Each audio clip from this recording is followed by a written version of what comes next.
Welcome to the How to Be Awesome at Your Job podcast, the show where brilliant professionals share how to sharpen the universal skills required to flourish at work. Enjoy more career fun, wins, meaning, and money with your host, Pete Mockaitis. Hello, and thanks for joining us here for episode 755 with Diana Chan. Diana has some fantastic insight when it comes to marketing yourself well, doing the job hunt optimally. So you'll learn 1, the biggest networking mistakes professionals make, 2, the real first step to any successful job hunt, and 3, the right way to answer, tell me about yourself.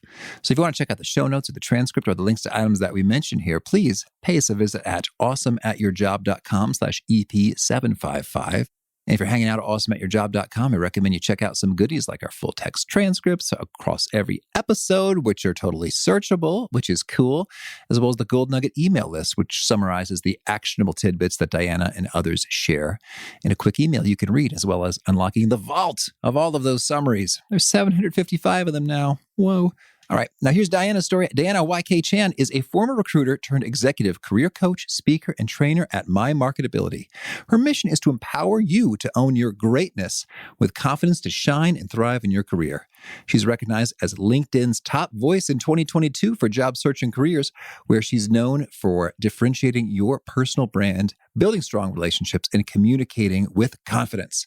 Diana is the creator of Top Talent Academy, where she's coached thousands of clients globally on how to stand out, get hired, and earn more. She's the host of the Dare to Differentiate live show on LinkedIn and YouTube. Big thanks to Diana for sharing her wisdom with us. Big thanks to our sponsors. Check them out. One sponsor to check out is Storyworth. Whenever I'm thinking about meaningful Father's Day gifts, Storyworth leaps to mind. Storyworth helps you preserve precious memories and stories from your father for years to come. Each week, Storyworth emails your loved ones a thought-provoking question that you get to help pick, such as, what's the bravest thing you've ever done? I personally love the prompt so much that I have refreshed Storyworth's questions page many times looking for more. Storyworth makes the writing process super quick and easy. All your loved one needs to do is respond to that email with a story, and then you get a quick copy of that. And after a year of this fun, Storyworth compiles your loved one's stories and photos into a beautiful keepsake hardcover book that you'll be able to share and revisit for generations to come. Families love Storyworth so much, they've got 25,000 5-star reviews on Trustpilot and have millions of stories preserved. So give all the fathers in your life a unique, heartfelt gift they'll all cherish for years. Storyworth. Right now, you can save $10 on your first purchase when you go to storyworth.com/awesome. That's storyworth.com/awesome to save $10 on your first purchase. And big thanks to our sponsor, Acorns. Acorns makes it easy to start automatically saving and investing for your future. You don't need a lot of money or expertise to invest with Acorns. In fact, you can get started with just your spare change. Acorns recommends an expert-built portfolio that fits you and your money goals, then automatically invests your money for you. NerdWallet.com, whom I love on these sorts of matters, gives Acorns a whopping 4.7 stars and says, quote, if you want to make the most of your spare change, there's no better place to do that than Acorns. Head to acorns.com/awesome or download the Acorns app to start saving and investing for your future today. And we got a legal disclaimer here. It may not be representative of all clients. Tier 1 compensation provided. Compensation provides an incentive to positively promote Acorns. View important disclosures at acorns.com/awesome. Investing involves risk, including the loss of principal. Please consider your objectives, risk tolerance, and Acorns' fees before investing. Acorns Advisors LLC, Acorns, is an SEC-registered investment advisor. Brokerage services are provided to clients of Acorns by Acorns Securities LLC, member FINRA/SIPC. For more information, visit acorns.com. One sponsor to check out is Harvard Business Review. This brilliant magazine, published at hbr.org, is the leading destination for smart management thinking. Fun fact, HBR has been mentioned in 108 episodes of the show. That's because HBR has great stuff that comes up often. They've got explainer videos, podcasts, real-world case studies, and much more. I think of HBR each night that I put on my special orange glasses. Their article, Will Blue Light Glasses Improve Your Sleep?, revealed that those who wore them reported better sleep and a 7% improvement in work performance as compared to those who wore the sham glasses. So I cite HBR anytime anyone tells me that I look silly wearing them. Now, much of HBR's content is available for free when you sign up at their site. Subscriptions that get you unlimited content cost $10 a month. If you visit hbr.org/subscriptions and enter the promo code AWESOME, you can save 10% off of that subscription. Again, to save 10% off of your HBR subscription, go to www.hbr.org/subscriptions and enter the promo code AWESOME. Now, here's Diana. Diana, welcome to How to Be Awesome at Your Job. Hey, Pete, I'm so delighted to be here. Thank you so much for having me. Well, thank you. Well, I'm delighted to have you. And I thought it was really fun. You mentioned that you were a listener in 2018, and my producers found you now, and I think that's pretty cool. Yeah, I'm super excited to be here. Lovely. Well, so we're talking about job search stuff. Could you maybe kick us off with maybe a particularly surprising or counterintuitive or extra fascinating discovery you've made over the years about just what does it take to win in this job search world? Yeah, absolutely. Well, I've been helping thousands of job seekers. And since the pandemic, I've been seeing a lot of people pivoting. And one thing that I really noticed is that it's not about being the most qualified candidate. It's about how you connect and communicate with the interviewer to convince them why you're the ideal candidate with confidence. So it's not just about your qualifications, but how do you show up to showcase that you are the one and how you can help them. Mm-hmm. And so that makes sense in terms of many people have probably had the experience of, oh, I've got all the right stuff. I'm checking the boxes, the skills, the experience, the knowledge, and they may even be angry at the injustice. Like, I should have been selected, but I wasn't. So connection, we're going to dig into that. But while we're here, can you any top do's or don'ts when it comes to connecting well? Yeah, I love that question. So one of my networking tip that I love to share is always about my ABCs. Always be connecting, always be curious, always be cultivating. And the way I look at it, the connection piece is that a lot of times people neglect the networking piece until they need to look for a job, but you really want to look at connecting with people anytime because you just never know what type of opportunities may unfold along the way. So some of my best tips is really asking questions, getting curious, showcasing that curiosity that you're really interested in them, showcase warmth as well, like this sincerity and authenticity to really connect, finding common interests. It really helps as well to build that trust and rapport instantly out there. Mm-hmm. Cool. And I guess I'd also love your take in terms of maybe zooming out a bit. Right now, allegedly, the Great Resignation is upon us, and we're recording this in March of 2022, and it seems as though it is the employees' market, or more so than it has been before. First of all, is that a fair assessment, or am I just repeating talking points that are false? You're absolutely correct, right? Okay. Millions of people have quit their jobs, which means that employers are having a hard time to fill the vacant roles and the new roles there, right? So it is a candidates market right now. However, it's still also a very competitive market, meaning that not only yes, there are these vacancies, but this is where the whole personal branding comes in, that you need to really elevate your personal brand to differentiate and stand out and showcase not just your qualifications, but what is it that you can really do for the employer? How can you help them solve their problems? How can you really help them achieve their goals? One of the biggest, or I guess newer thing that I've been seeing right now, because I tend to work with a lot more seasoned level professionals who have at least 10 to 20 years of experience, and they've been in the same company for a long time. And what I'm seeing right now is that there are more new jobs being created that never existed before. So it is so important to be able to diversify your skill set to showcase the potential of what you have to offer. So for example, I've seen people, like I had a client who was a director in operations at a hospital in the ICU, and she made a pivot to work in long-term care. And she had a newly created role for her from the CEO, where it was a combination of operations, strategic partnerships, and quality. Mm-hmm. And so it's leveraging her background, but also the need of the business of where things are heading, of how she could add value there. What do we call that title? It's like a combination of multiple titles. Yeah. Okay, cool. Right? It's like newly created roles. And I think when we look at it is there's this need of your ability to be able to think strategically and work cross-functionally, understand multiple different areas of the businesses there. Mm-hmm. Well, I love it. We're already getting into some juicy hows and tips and tricks. Maybe to kick us off, though, could you share a why in terms of, why do we want to always be connecting if we feel like, hey, this job's working out okay?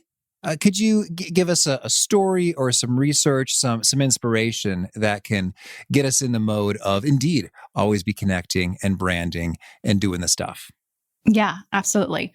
So the way I like to think about it, and I'll tie this connecting and branding together, right? I talk about the importance of personal branding. It's really going to help. It's all about who you are, how you're perceived, and what's your promise in terms of value proposition. When you have that strong brand and you also add that with connecting with people, it's going to add more credibility. And when you have more credibility, it's also going to increase your marketability, which as a result, it's going to help you get more opportunities as well. And so when you connect with more people, then when I think of connecting with people, it's not just about you getting something from them, but I talk a lot about give before you get. So the more you add value and help others, people are going to remember you. So I'll just give an example is I used to work as a former recruiter. And one of the things that I love that not a lot of people do that stand out is when candidates that I reached out to that are not the right fit, but they refer other people in their network to me. And I always remember these people because not a lot of people do that. And it's this whole pay it forward where the more you do it, the more people are going to remember you. So for me, in my instances, like I love referring also people in my network. If I know a client's a good fit for a role or someone I know an employer that's filling this role, I'll make an introduction. And the least I can do is maybe open some doors. I can't guarantee the job, but at least it's open doors opportunities. And by doing that, you're going to build this trust, essentially, right? So when it comes to asking for a favor down the road, people are more likely to say yes because you have built this credibility there. That's powerful. And so you're saying you were the recruiter, you interviewed candidates, you told the candidates no. No, they said no to me. Oh. Yeah, both ways. I've done that too. Okay. I have rejected candidates. Actually, when I was at Google, I've rejected more people than accepted. And Sure. Some people are just really good relationship building that they referred me other people. That's cool. And then there's the other way around where was not the right fit for them. Like they rejected me, but then they recommended others in their network to me. And I always remember these people because we're talking like probably just 1 or 2% of the people who would actually do that. That's true. It's rare and it's special and you remember. And so you've got a broad network of people who are looking to help you out. You increase your opportunities. And then I guess I'm thinking specifically, because I've learned that most of my listeners, go figure, like their jobs.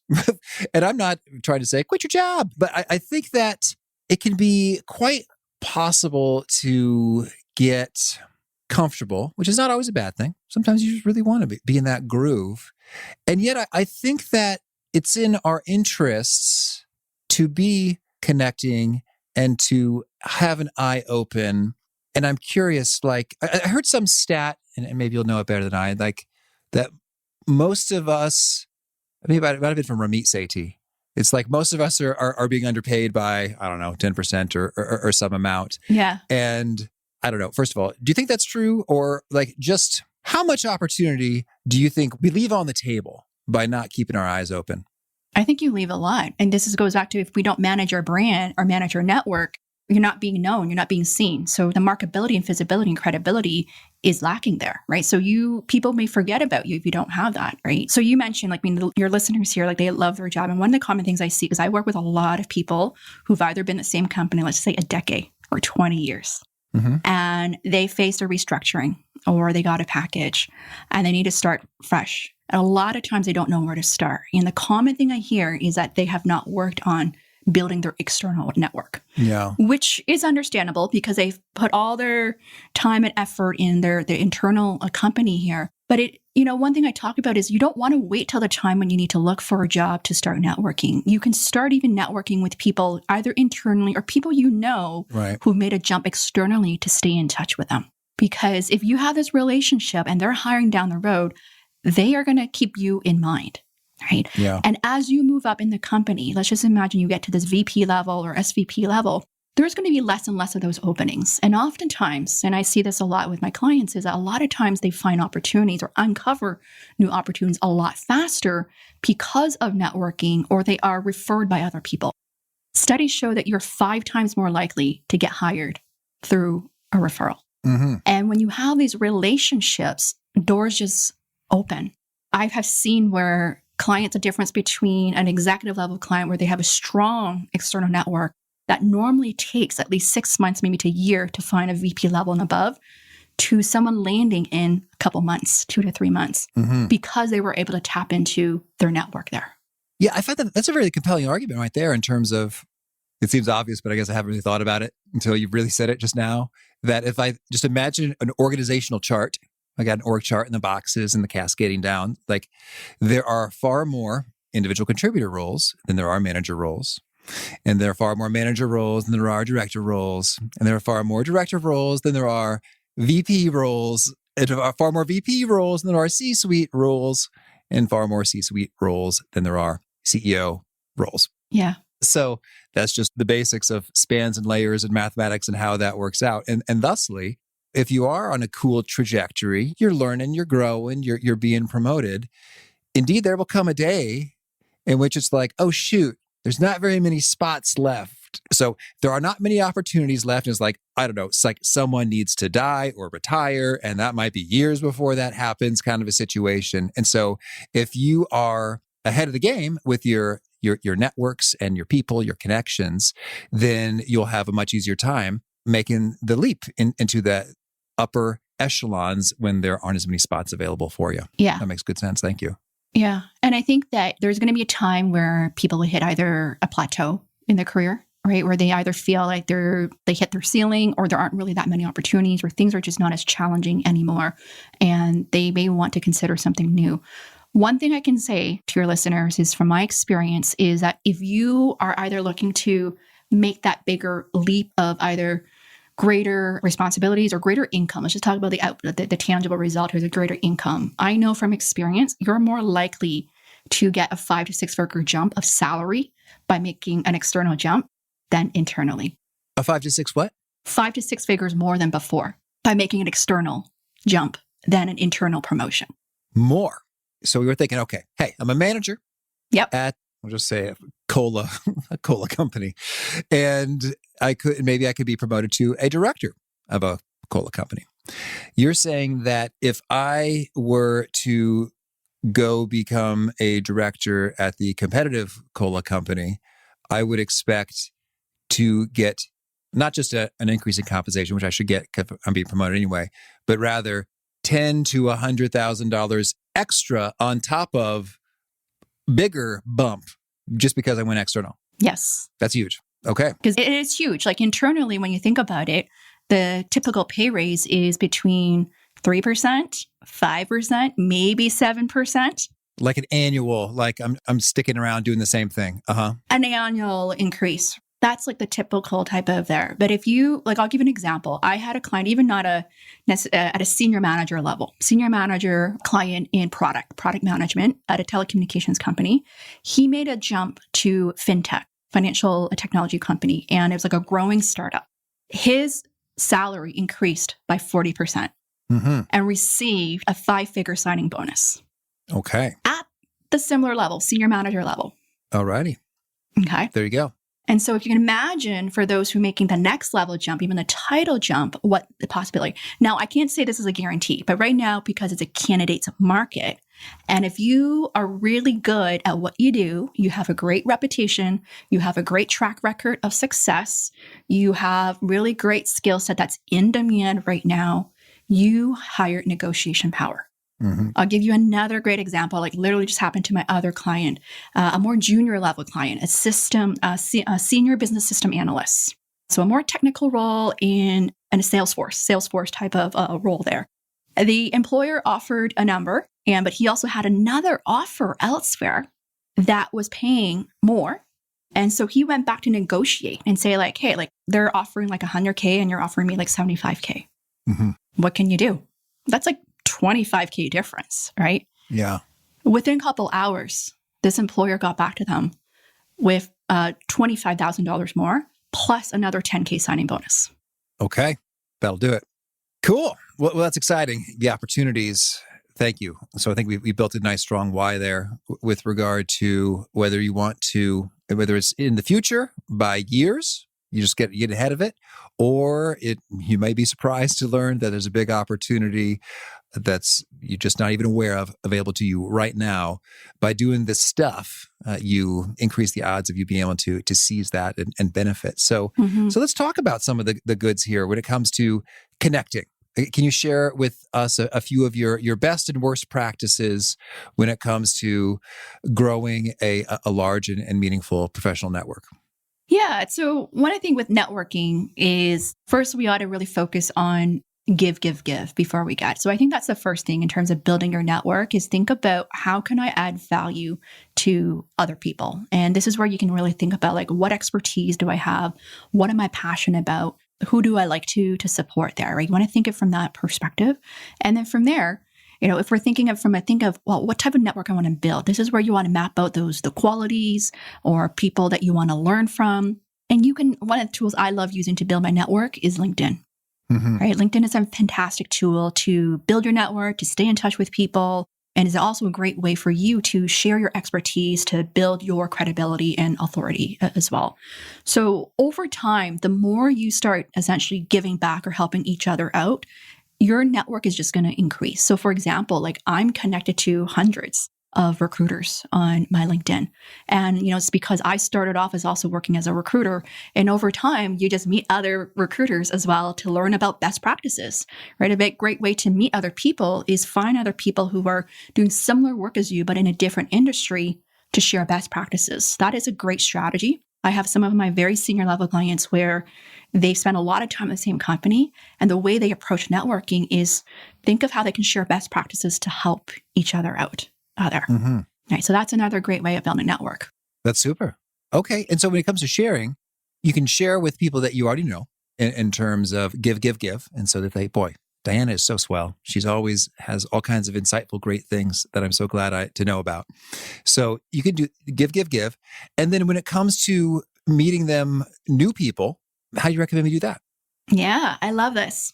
So it all starts with really building the trust and rapport. And the way I like to think about it, like even if we drop careers and job search aside, let's just imagine we're meeting someone new. How do you go about doing that, right? The key here is really finding the mutual common interests that you have.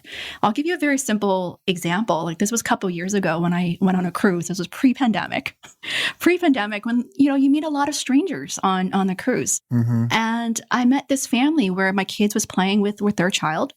And we were just standing there beside each other. And I tried to spark a conversation. And I noticed the father was wearing the Raptors t-shirt, the basketball shirt. And I could tell that he was from Canada, being from Toronto. And that's how I started a conversation. I was like, oh, I see that you're wearing a Raptors shirt. And we were able to start talking about a little bit about basketball, a little bit about where we're from, what we do and all that. And just from that, we were able to actually exchange contact at the end of the very short, I think a 15, 20 minute conversation that we would like to connect further there. So that's one example of connecting is building that trust and rapport by finding a common interest. Another, let's just imagine going to, let's say, a wedding, right? Going to a wedding there. One of the common things is that we all know, the couple, right? So that's a great way to bond with each other. I also believe that the way to connect is a big part is really showcasing warmth and curiosity. And you just never know, just by doing that, just by being genuinely yourself, what opportunities may open up there. Mm-hmm. One of the examples I love sharing was this was many years ago at a wedding. The MC, which was a sibling of the groom, she had fantastic energy and warmth and enthusiasm that it was just very captivating. She got the entire crowd going there. And I knew that she was a new grad. Right? I knew from my friends that she was a new grad, that she was graduating, and she's looking for a job. And I remember, she was just made this instant impression on me that I actually said to my husband that she would be fantastic for your new grad leadership program at your company. And long story short, I referred her to the company, and she got hired. And till this day, she's still at the company. That's cool. Just working a microphone at a wedding. This is these what I call opportunities that you don't even think about, that you can actually land a job by really showcasing your best self. Mm-hmm. That's beautiful.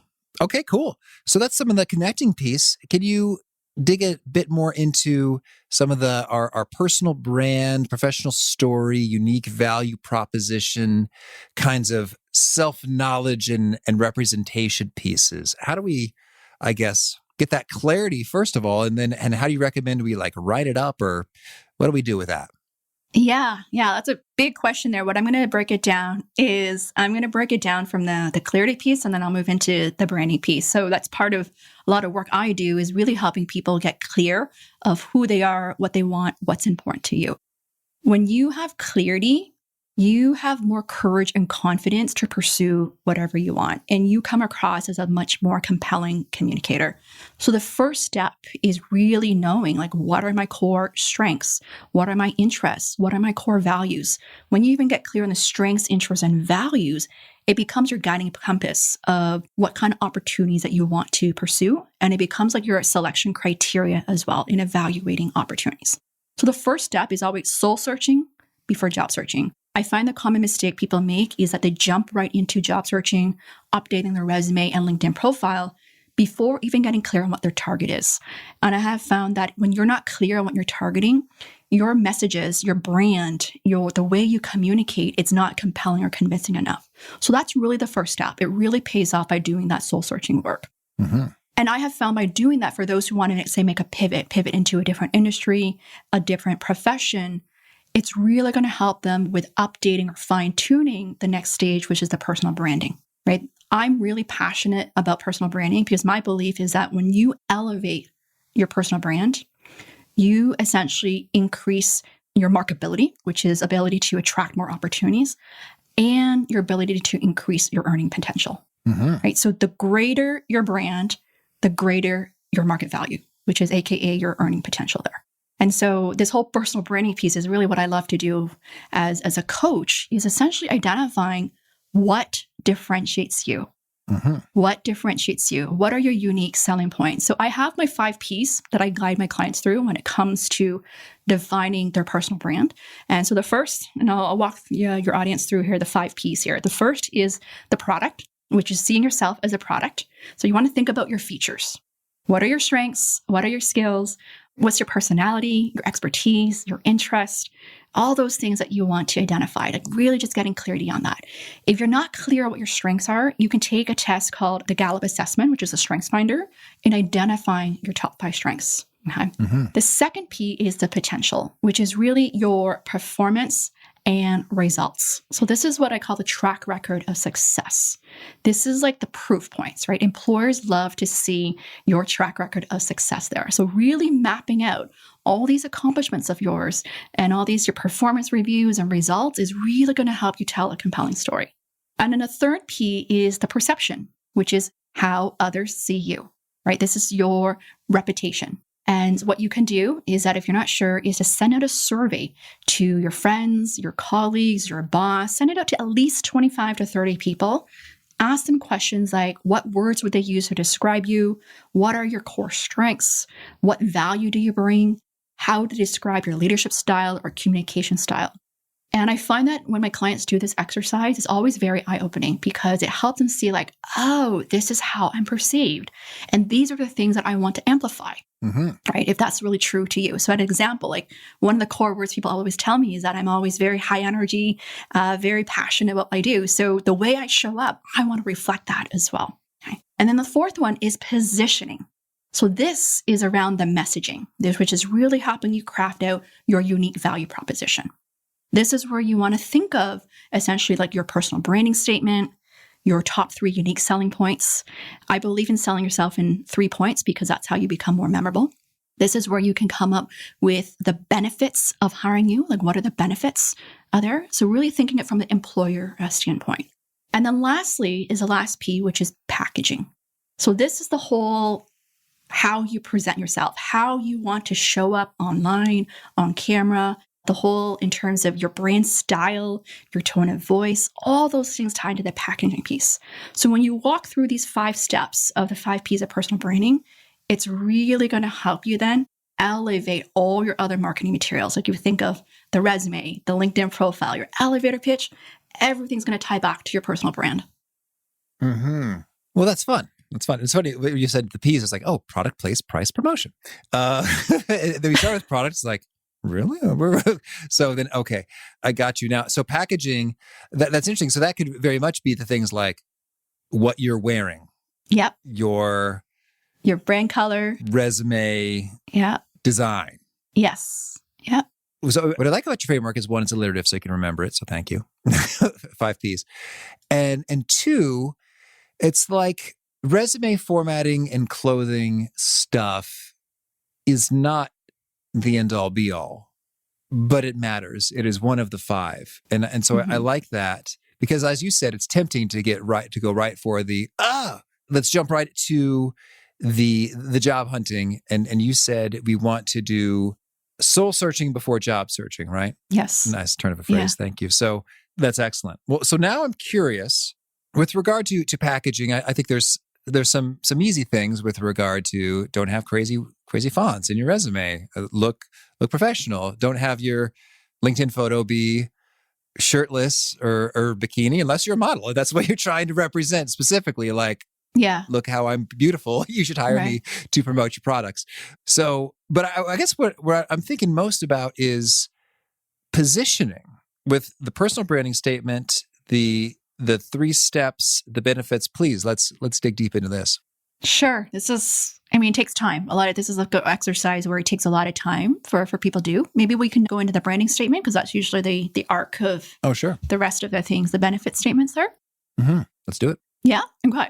So I can share, when we think of personal branding statement, it's something essentially it's like a short and sweet soundbite that is the anchor of defining who you are, what you bring to the table. That's what it really is. And I see it as like an arc that helps sets the tone and stage of the rest of your content, right? It can also be used as like a very simple one-liner intro when you're introducing yourself. You can have it at the top of your LinkedIn bio statement or the tagline. It can also be part of like your top statement and your resume as well. So you can come up with that and then just tweak it accordingly. So I'll share with you I guess some of the guiding principle I would say, if you ask, what are some things you want to avoid, is you want to avoid being fluffy in terms of just having descriptive words that is being fluffy. You really want to focus on essentially impact.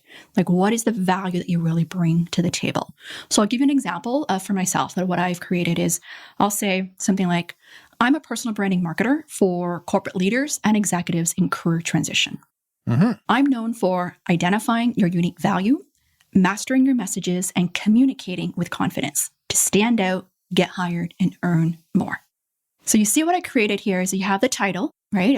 The title, a bit of what you do in terms of your profession, and then who I serve is serving those corporate leaders in transition, which is the specific scenario that they're in. And then you can use I'm known for, or I have a track record of success in, and you either identify 1 to 3 of these value prop statements. That is essentially more employer focused or what someone wants to achieve. Mm-hmm. Okay. That's cool. Now, so that this can land in the top of our, sort of the summary of our resume.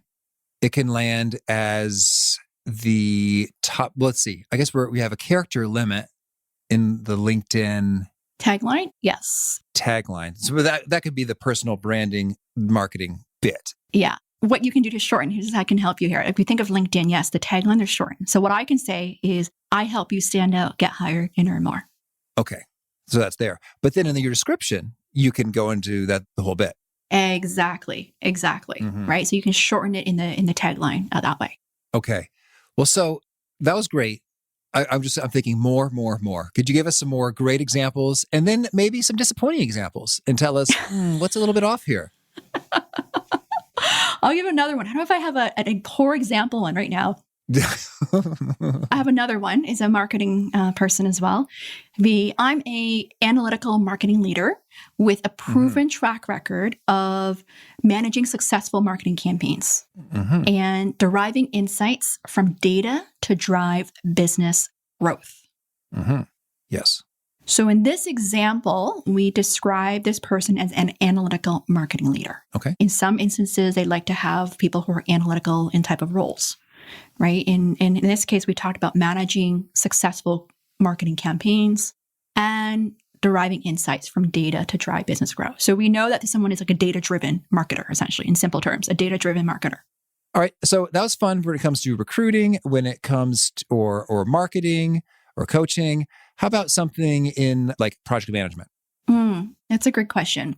So one of the tips I want to offer the audience, right, because I know there's many of you have different professions, different area of expertise. The way I want to coach you to really think about it is, one is think about the words that you describe you, right? And second is really thinking back about what's the main mandate of what you do and what's the significance or the importance of the work that you do, right? So if you can just ask yourself those questions, is like, I help drive, is it revenue if you work in sales, or if I'm in accounting, I help ensure things are accurate, or if I'm in marketing, that I help drove market share. You want to just get clear on what are those market metrics there. So let me give you an example around project management. Right. An example could be, I'm a strategic project manager with proven success driving multifaceted software implementation projects that spark incredible results and ROI for my clients. So this is like something short and sweet, right? You can go deeper if you like to have more numbers, but at least at a very high level, you're getting clear on, okay, you work on software projects that help with driving an ROI for your clients. So that already gives a hint to someone that you could be maybe in a role that you work with the clients in a consulting role, but in a project management capacity. Yeah, that's handy. And then that gets you thinking in terms of, because I guess there's always this delicate dance between we want more detail versus being succinct. And because it's sort of like, oh, incredible results in ROI. I'm thinking, was it more on the cost reduction side or more on the revenue generation side? And then I guess that's why people hire you is to really get into the trade-offs associated with, is it going to take me 20 words to describe what incredible result means in my world? Or is it so varied that we're going to have to leave it at that? Yeah. Well, so one of the things I want to point out for the listeners who are listening to this is a soundbite. So meaning it's like short and sweet and punchy. It's a little different when you're supposed to come up with your elevator pitch, like, the common question, tell me about yourself. It's a build on to that. So if you get a question in an interview, tell me about yourself. Don't just use this one-liner soundbite. Make sure that you go more in depth. And this is where I guide people through another formula of helping them craft out their 2-minute elevator pitch there. Well, tell us about that. I knew that was coming. Yeah, the elevator pitch is something I love working with people. I have a course called Master Your Glowing Introduction, and it's my popular 6-piece. I have another 6-piece that I guide clients through there. And so it's broken down into 3 paragraphs. The first is essentially the who you are piece. So think of your passion. That's where the first P is your passion. What do you care about? And the second P is essentially the potential, like, what are you known for, right? Like, think of your strengths. So that gives a really good sense of who you are. Most people tend to just start off with the chronological order of when they finish school and start the entire career history. But if you start with this of what you care about and what you're good at, it's going to pique interest. And then the second paragraph essentially is your credibility, which is the third P of your past experience and your proud accomplishment. So this is going to give credibility because you're going to share with them a summary of your experience. So instead of just listing out every single job that you had, you really want to think of a summary of years of experience in this industry, in these functional areas that you've worked in, and then highlight some of the problems or projects that you've done. And then come up with a good story, because no one else is going to have this proud accomplishment story that's same as you. So you want to think of something that you're really proud of that's going to become more memorable. And then to close, which is the third paragraph, is the 5th P, is present. So you want to bring it back to the present of what are you looking for now? What's next? Why are you looking for a change? Or bring it back to if you're going for an interview, like, why are we talking here? And the other P is purpose, right? The purpose. If you're trying to sell yourself, is we want to talk about why you. Why do you believe you're the best candidate for this opportunity? Or why do you believe you're going to be successful for this job? So just by following this formula, it's going to give you essentially, when you think about it, a bit of who you are, what's your track record of success, your motivation of what you want and why you want it. And I can tell you from experience, every time I do this exercise with people, without them having any knowledge of the 6 Ps, all they talk about is what they've done since they finished school. Yeah. Well, so that sounds nice. So that's about 2 minutes altogether? Yes, 2 minutes. Beautiful. Well, Diana, tell us anything else you want to make sure to mention before we shift gears and hear about some of your favorite things. One thing I do want to, since we're on this topic, if we can maybe talk about is for those who are looking to pivot or looking to make a change, how they can go about doing that. I think what are some of the things that they can do to help them with that? Oh, sure. So for those who are really feeling either stuck or at a crossroads, how to go about figuring out what's next, or a few pieces of advice I would offer. One is I talked about the soul searching before job searching. right? That's the first piece, is really gaining that career clarity. Second is go conduct informational interviews. Go talk to people to find out, what does that day-to-day look like? What does it take to be successful? What are the challenges in the job, right? When you get more intel and insights, it's going to help you have better conversations there. Third is, once you know what you want, is create a reverse engineer roadmap to figure out what are the steps it takes for me to get there. So you may want to even identify, like, what are those options? Like, if you're not clear what you want yet, identify and brainstorm these options out and assess the pros and cons. You can talk to people, you can do research, whatever that is, it's really going to help you gain more clarity there. Once you have all this information and you're really clear what you're going after next, is this really all the stuff that I do is like about repositioning, right? Repositioning your brand, to figuring out what really differentiates you, what's going to resonate with the audience. And then think about, how am I going to update my LinkedIn profile, my elevator pitch, my resume, to really tie it back to your brand that's really going to make you stand out there. Mm-hmm. Thank you. Well, now, Diana, could you share with us a favorite quote, something you find inspiring? Well, one of my favorite quotes I love to say, a lot of my listeners, like, they don't know it, is that own your greatness with confidence to shine and thrive. And what I mean by that is, when you own your greatness and believe you have something valuable to offer, and you own it with your confidence, you're more likely to shine, stand out, and reach your full potential and make a difference. All right. And now could you share a favorite study or experiment or bit of research?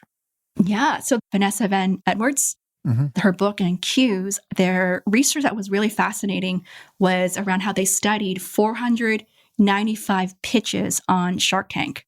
And what they discovered, those who actually win the pitch or get the money from the sharks are those who have demonstrated that high competence and the high charisma, the warmth. Mm-hmm. Yeah. I find that very, very fascinating. And so this is where it ties into the work I do. What I said earlier of this podcast is, it's not just about being the most qualified candidate. It's about how you say what you say that's going to win you as the ideal candidate to hire. And a favorite book? My favorite book is Designing Your Life, which is a great book for those who are not sure what they want to do next. That's a great book to check out. Okay. And a favorite tool, something you use to be awesome at your job? LinkedIn, hands down. I love using LinkedIn on a daily basis to share content, share my expertise, connect with people, make new friends. I love doing that. And I also love just having my own show to connect with my audience. And a favorite habit? Well, one thing I've been doing is actually having this morning ritual right now, is really making sure I'm taking care of myself, whether it's taking my vitamins, taking all these healthy drinks, or having like this quiet moment of meditation before, I take my kids to school. Those are some things that I really want to feel grounded and start my day strong and fresh there. And is there a key nugget you share that really seems to connect and resonate with folks? They quote it back to you often? It's the own your greatness. Own your greatness with confidence. Because you know why, Pete? Is oftentimes when people come to me, they lack that confidence in selling themselves effectively. In order for you to reach that next level role or get promoted, you really have to own your greatness with confidence to really reach those next level opportunities. Mm-hmm. And do you have a final challenge or call to action for folks looking to be awesome at your jobs? Yeah. So what I would say is, like, start tracking your accomplishments and results. If it's something you haven't been doing, create a success file to start tracking your accomplishments that you're proud of.